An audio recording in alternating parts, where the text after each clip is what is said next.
최근 자기 자신의 삶과 상황을 뜻대로 창조하거나 물질화시킬 수 있다는 사고방식이 대중적으로 번져가고 있다. 하지만 그것은 신과 운명 앞에 무력한 희생자였던 인간의 기나긴 역사를 감안할 때 상당히 급진적으로 보인다. 이는 영적, 정신적, 감정적 상태가 물리적 현실에 영향을 미치는 방식, 비물질적인 것이 구체적인 물질로서 나타나는 방식을 이해할 수 있을 만큼 우리가 진화했다는 증거이다. 물질화 또는 현현이란 우리의 의지력과 소망과 집중된 에너지가 뭔가를 물리적 차원에서 실현시킬 수 있다는 뜻이다. 이것은 오랫동안 신의 화신, 마술사, 연금술사들만 접할 수 있었던 지식이었다. 하지만 얼마 전부터 부각된 끌어당김의 법칙이 은밀히 전해진 이 초자연적 개념들을 공론화시켰다. 우리는 이미 내적 진동의 힘으로 현실을 변화시키는 방법을 이해할 준비를 끝마쳤다. 기본적으로 끌어당김의 법칙은 이렇게 말한다. 같은 것들끼리 끌어당긴다. 당신이 진동하는 대로 창조가 일어난다. 원하는 삶을 창조할 때는 행복한 느낌이 도움을 준다. 이것들은 거의 진실이다. 그러나 내 경험에 의하면 아직 초보적인 이해에 불과하다. 끌어당김의 법칙을 넘어 당신의 경우는 어떨지 모르지만 나는 직관의 시대에 맞는 새로운 인식을 더 많이 배울수록 잘못된 정보들도 더 많이 접하게 된다. 가끔 나는 시장주의자들이 다소 위압적인 외침에 시달리며 살고 있다고 느낀다. 인터넷 판매 전략, 성공을 위한 상담 서비스, 빨리 부자가 되는 법, 삶을 바꾸어줄 하나뿐인 세미나 등등. 그것들은 대부분 끌어당김의 법칙을 옹호하지만 변성 과정 속으로 깊숙이 들어가는 일과는 무관하다. 정신을 차리지 않으면 유명인이 되라, 벼락부자가 되라, 가진 자가 되라는 사회적 요구에 휘둘리다가 나가 떨어지기 십상이다. 나는 그 거슬리는 목소리들로부터 튕겨져 나오고 다른 사람들과 함께 창조의 기쁨을 발산하고 있는 평화로운 사람들에게 이끌린다. 그들은 공통의 근원 주파수를 통해 조화롭고 행복하게 참된 자아를 드러내며 모두가 만족하는 결과를 얻는다. 전자가 새된 비명이라면 후자는 아름다운 음악이다. 여기에 우리의 과제가 있다. 과거의 얄팍한 성공을 되짚어보라. 운명에 따르는 것을 새로운 성공법으로 여기라. 물질화와 비물질화를 의식의 당연한 레파토리로서 받아들이라. 이 세상은 시대의 아픔을 통해 현실 너머를 보도록 우리를 이끈다. 우리는 외부의 힘만큼이나 내부의 힘에 대해 숙고하고 있다. 영성에 기반을 둔 새로운 사회적 행동주의가 피어나기 시작하고 있다. 그것은 틀린 것을 증오하고 싸우려 드는 대신에 있는 그대로를 사랑하고 정성껏 길러내는 태도이다. 마리안느 윌리엄슨. 오늘날에는 성공에 대한 정의를 새롭게 할 뿐만 아니라 창조 과정에서 일어나는 현상들을 설명하는 방식에도 주의를 기울이는 것이 중요하다. 우리는 더 이상 홀로그래피와도 같은 창조 과정을 단선적인 모형으로서 설명하려 들지 않는다. 그 대신 통일장 이론과 정확하게 일치하는 모형을 발전시키고 있다. 단선적인 모형은 우리가 서로 분리되어 있다는 생각에서 비롯된 것이다.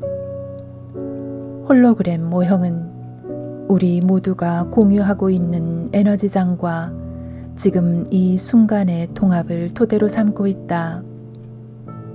최신의 의식 모형을 받아들이는 것은 현실을 물질화, 비물질화 시키는 당신의 능력을 높여준다. 왜 그럴까?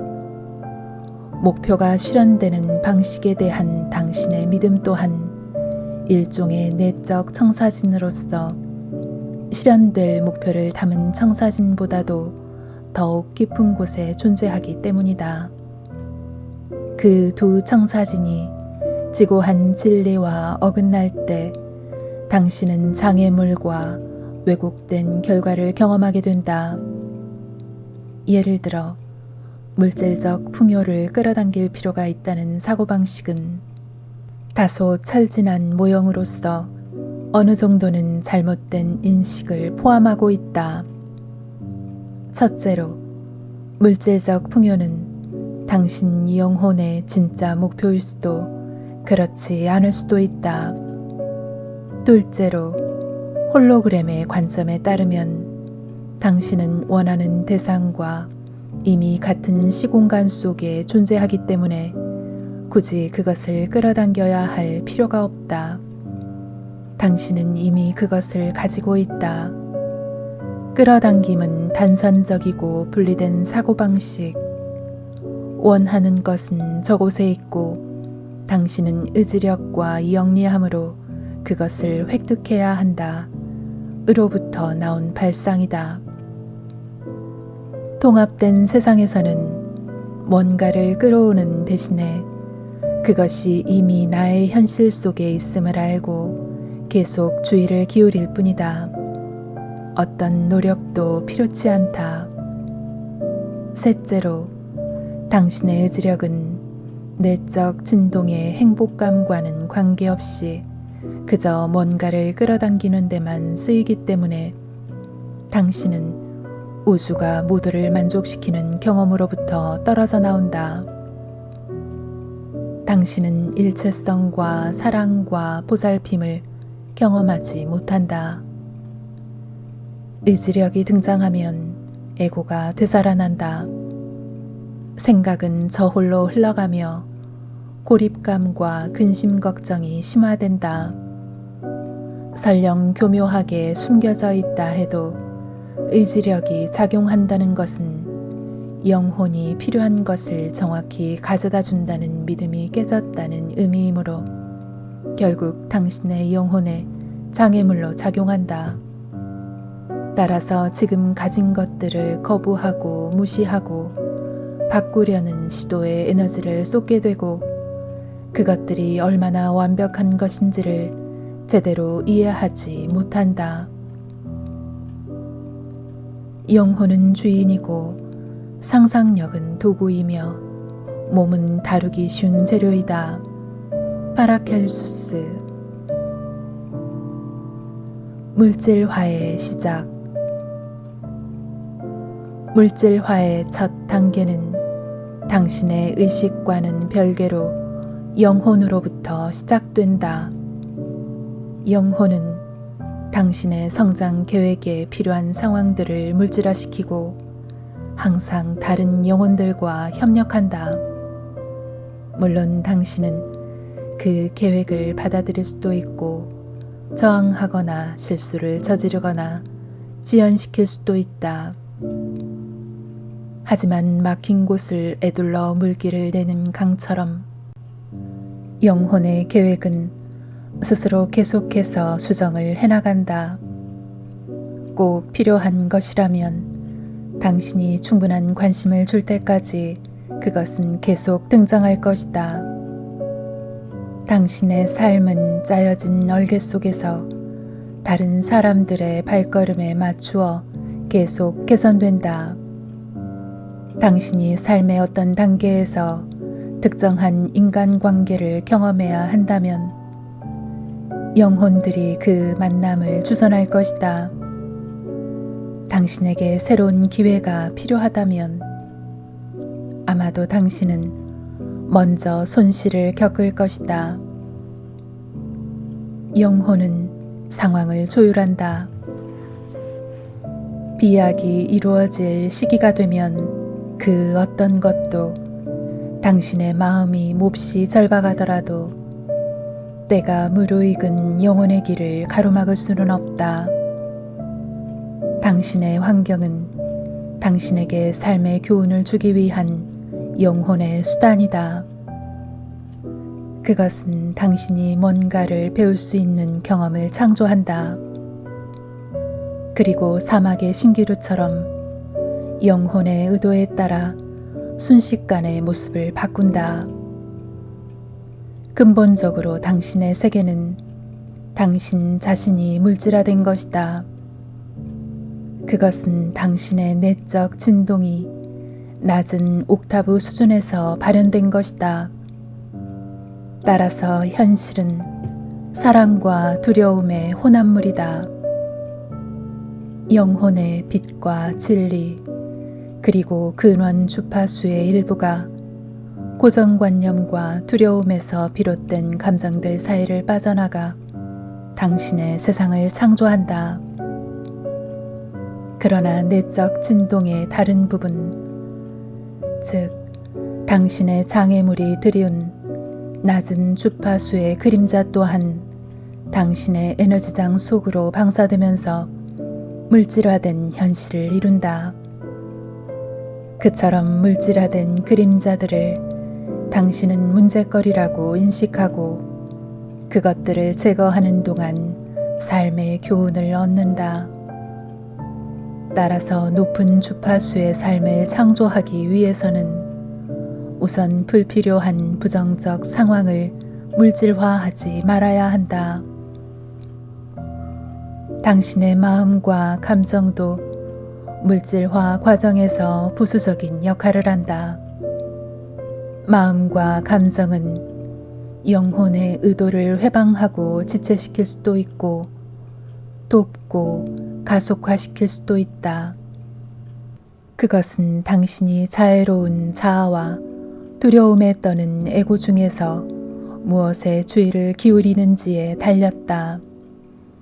마침내 두려움이 완전히 사라질 때 당신의 마음과 감정은 힘을 합쳐서 정교한 감응력을 갖추고 더없이 투명한 전송 렌즈가 된다. 그때 당신의 개인적 욕망과 영혼의 의도는 정확히 일치한다. 원하는 바를 얻는 데는 어떤 의지력도 필요치 않다. 정확히 알맞은 일들이 순서대로 이루어지기 때문이다. 이런 작용 속에서 창조와 소멸의 과정은 순도 높은 즐거움과 순수함을 띈다. 그리고 당신은 진화하는 인류의 운명과 일치하는 다양한 경험들을 자유자재로 물질화한다. 높은 주파수의 삶은 사소한 일상 속에서도 뛰어난 유동성과 만족감을 선사해준다. 주의의 힘. 물질화의 원동력은 주의 또는 관심이다. 물질화는 당신이 경험해보고 싶은 어떤 아이디어에다 관심을 기울일 때 시작된다. 그 대상은 이미 당신의 현실 속에 존재하고 있다. 당신이 관심을 기울여 에너지장 바깥으로 불러냈으므로 그것은 당신의 심상 속에서 하나의 모습으로 나타나기 시작하면서 일종의 심령적 질량을 갖기 시작한다. 당신이 그 아이디어에 더 오래 관심을 기울이고 에너지를 쏟을수록 그것의 진동은 더욱 느려지고 밀도는 더욱 높아진다. 그것은 생각과 감정의 옥타브 수준을 거쳐 물질의 수준으로 하강한다. 물질화된 아이디어는 시공간상의 긴 거리를 건너 당신에게로 오지 않는다. 그것은 그저 당신의 내적 진동을 통해 울려 퍼지고 당신 뇌의 세 가지 수준을 통과하고 서서히 물질적, 감각적 정보를 띠고 당신의 파충류 뇌가 진짜로 인식할 때까지 더욱 생생해진다. 마침내 그 아이디어는 물질의 주파수를 갖춘 새롭고 조그만 에너지장으로서 당신의 에너지장 바깥에서 응결된다. 필요할 때 당신의 팔이 닿을 만한 거리에서 말이다. 물질화는 당신이 실제로 그 아이디어와 교감하고 감응하고 하나가 된 결과이다. 당신과 그 아이디어가 3차원의 견고한 현실 속에서 공존하게 될 때까지 물질화 과정에는 당신의 의식의 모든 옥타브, 영적, 정신적, 감정적, 육체적 옥타브가 총동원된다. 물질화는 사랑의 한 측면이다. 그것은 당신이 원할 때 나타나고 당신에게 여백이 필요할 때는 통합장 속으로 다시 소멸해 들어간다. 물질적, 유기체적, 정신적, 영적 과정 속에서 일어나는 모든 일은 실제로 에너지의 변성을 일으킨다. 모든 생각과 감각과 감정은 에너지 교환에 의해 생겨난다. J.G. 베넷. 당신이 물질화시킨 것들은 어떤 식으로든 당신의 내적 진동을 담고 있다. 당신이 피해의식을 갖고 있다면 당신의 물질화시킨 세상도 같은 정도의 피해의식을 품는다. 당신은 희생당한 사람들을 만나게 되거나 당신에게 감사할 줄 모르는 자기 중심적인 사람들과 엮여 손해와 배신을 겪을 것이다. 당신이 즐겁게 산다면 당신 앞에 펼쳐지는 삶도 유쾌할 것이다.